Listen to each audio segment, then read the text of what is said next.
નમસ્તે વિદ્યાર્થી મિત્રો, કેમ છો? મજામાં ને? સહયોગ વિદ્યાલય તરફથી આપનું હાર્દિક સ્વાગત છે. આજે આપણે ધોરણ 3 વિષય આસપાસ પર્યાવરણ પાઠ્યપુસ્તકમાંથી અભ્યાસ કરીશું. ચેપ્ટર નંબર 6 ખાધા વિના ન ચાલે તેના વિશે અભ્યાસ કરીશું. Page number 38. તો તમને ખાધા વિના ચાલે ના ચાલે?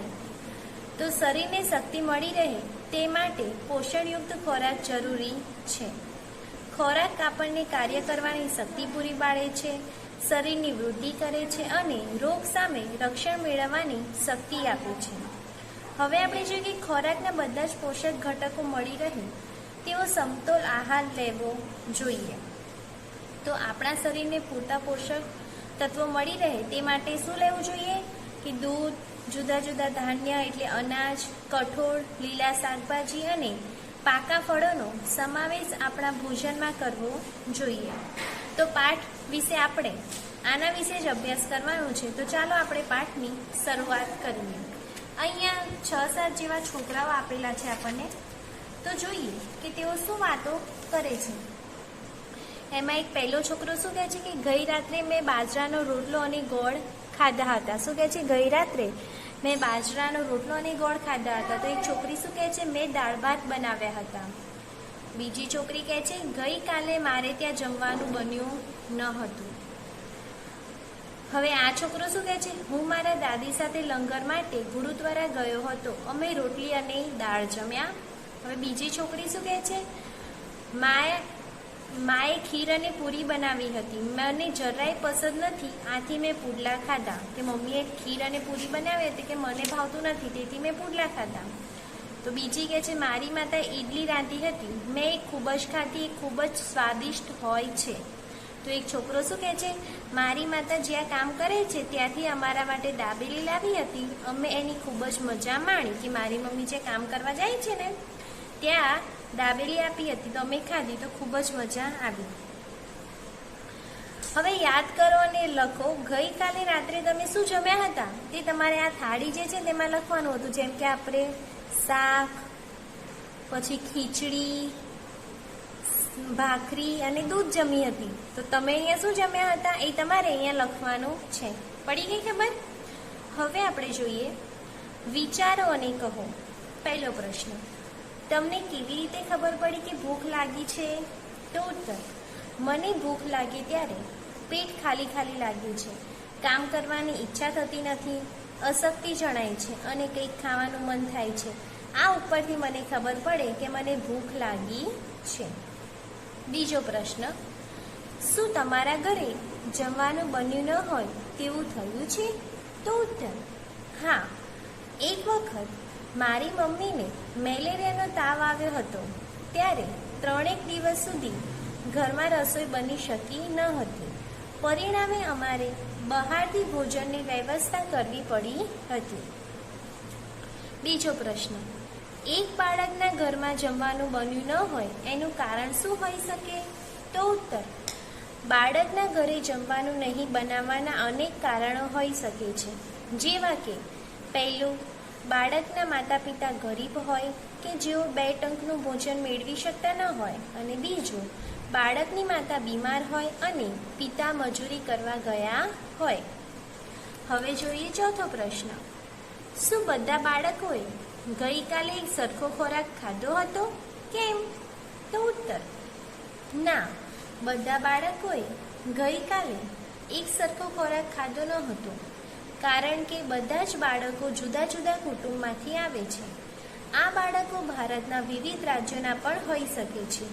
માટે બધા બાળકોનો ખોરાક જુદો જુદો હતો. આપણે જે ચિત્રમાં જોયું, એક શું કહે છે મેં ઈડલી ખાધી, તો એક કે હું લંગરમાં ગયો હતો. તો બીજા શું કહે છે કે મને ખીર પૂરી નથી ભાવતી તો મેં પુડલા ખાધા. એવી રીતે બધા અલગ અલગ હોય છે. પાંચમો પ્રશ્ન, હવે તમે જે નામ પ્લેટમાં લખ્યા હતા તે બધા કાળા પાટિયા ઉપર લખો. કે જે આપણે અહીંયા ડીશમાં લખ્યા ને કે મેં શાક, ખીચડી, ભાખરી, દૂધ ખાધું હતું, તે તમારે તમારા ક્લાસરૂમમાં જે બ્લેકબોર્ડ હોય તેમાં લખવાનું હતું. છઠ્ઠો પ્રશ્ન, જ્યારે તમે ખૂબ જ ભૂખ્યા હોવ અને ખાવા માટે કંઈ જ ન હોય તો તમે શું કરો? તો ઉત્તર, જ્યારે હું ખૂબ જ ભૂખ્યો હોઉં અને ખાવા માટે કંઈ જ ન હોય ત્યારે મમ્મીની પાસે ખાવાનું માગું છું. મમ્મી જલ્દી જલ્દી ખાવાનું બનાવે તેવી જીદ કરું છું, અથવા મમ્મી પાસેથી પૈસા લઈ બજારમાંથી બિસ્કિટનું પેકેટ ખાઈને લાવું છું. તો તમે પણ આવું જ કરતા હશો કે તમને જ્યારે ભૂખ લાગી હોય અને ઘરે જમવાનું ન બન્યું હોય તો તમે પૈસા લઈને તરત બજારમાં પડીકું લેવા જતા હોવ છો. હવે શું કે છે વિપુલનું કુટુંબ. તેમાં આપણે જોઈએ, વિપુલના ઘરમાં 4 સભ્યો છે. વિપુલ ખાય છે એવું બધા ખાતા નથી. શું તમે એવું વિચારો છો કે વિપુલ જમે છે એવું જ ઘરના બીજા લોકો જમતા નથી કે જમી શકતા નથી? એવું કેમ થતું હશે? તો શું કહે છે કે વિપુલ જમે છે એવું શું બધા જમતા નથી કે જમે છે એવું કેમ બનતું હશે? તો ચાલો આપણે વિપુલના કુટુંબ વિશે જાણીએ. આપણને પ્રશ્ન થાય છે તો ચાલો આપણે વિપુલના કુટુંબ વિશે જાણીએ. હવે આપણે આગળ જોઈએ. શાળાએથી પાછા આવતા વિપુલ મકાઈ ડોડો લઈને આવ્યો. શું કીધું કે શાળાએથી તે પાછો આવ્યો તો વિપુલ મકાઈ ડોડો લઈને આવ્યો. તે ઘરે આવ્યો અને તેની માતાને પૂછ્યું, મુન્ની ક્યાં છે? મારે તેને જોવી છે. ઘરે આવીને તરત પૂછ્યું કે મુન્ની ક્યાં છે? મારે તેને જોવી છે.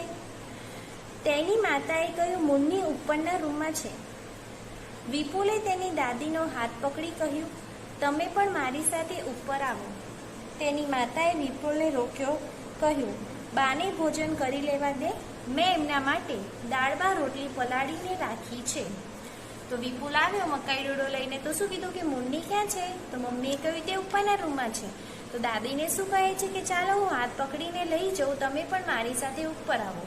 તો એટલામાં એના માતા કહે છે કે ના, બા માટે મેં ભોજન તૈયાર કર્યું છે, દાળમાં રોટલી પલાળીને રાખી છે. દાદીએ વિપુલની માતાને કહ્યું, શું તે દાળમાં ખાંડ નાખી છે? દાદીએ શું કહ્યું તેની માતાને, શું તે દાળમાં ખાંડ નાખી છે?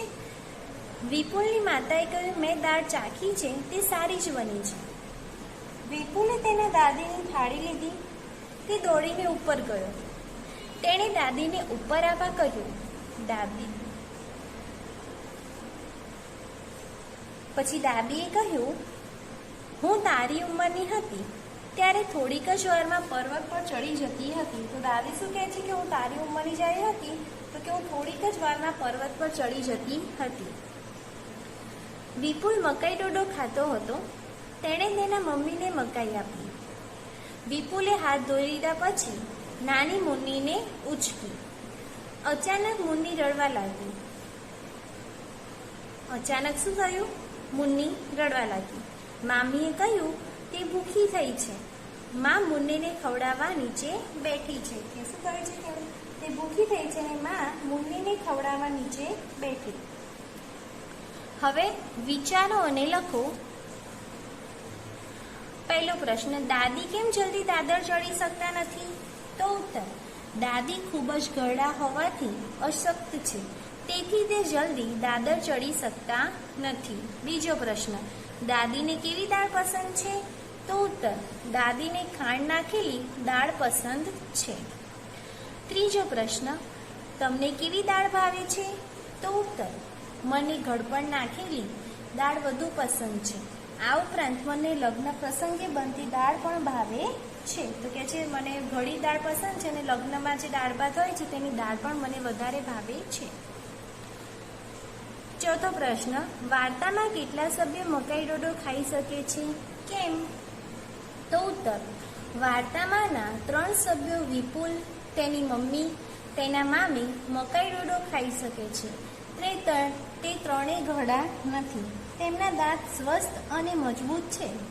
દાદીના દાંત ઘડપણના કારણે પડી ગયા છે અને મુન્નીને હજુ દાંત આવ્યા નથી, તેથી તે મકાઈ ડોડો ખાઈ શકતા નથી.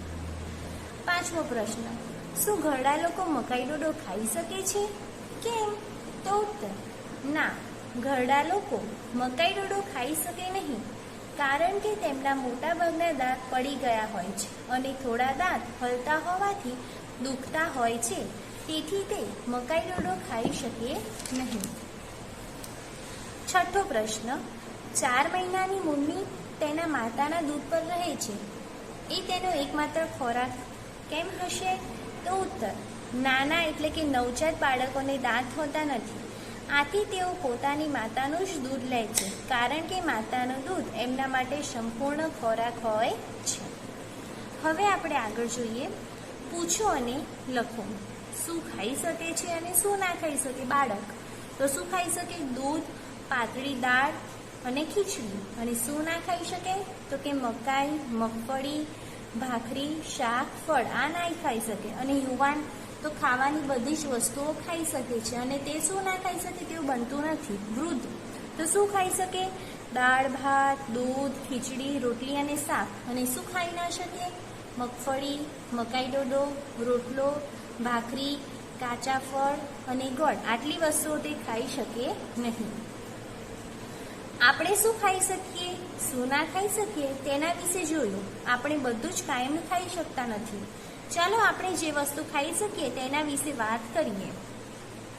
તો અહીંયા ભાવતી વસ્તુઓ પર ગોળ કરો તો આપણને ભાત, મકાઈ, ઘઉં, બાજરી, જવ, સાબુદાણા, ચણા અને નાગલી આપ્યા છે. તો તેમાંથી આપણને શું ભાવે? તો કે ભાત, ઘઉં, બાજરી, આટલી વસ્તુઓ આપણે ખાતા હોઈએ છે કે જે આપણને ભાવતી પણ હોય છે. તો વિદ્યાર્થી મિત્રો, આપણે અહીં સુધી રાખીએ છીએ. બીજું આપણે બીજા વિડીયોમાં જોઈશું. તો મેં તમને જે પ્રશ્નો કરાવ્યા છે એ તમારે તમારી નોટબુકમાં કરવાના રહેશે. અને જેટલે સુધી મેં આટલે સુધી પાઠ કરાવ્યો તે તમારે એક વખત વાંચવાનો રહેશે, જેથી તમને પણ વધારે ખબર પડે. Thank you.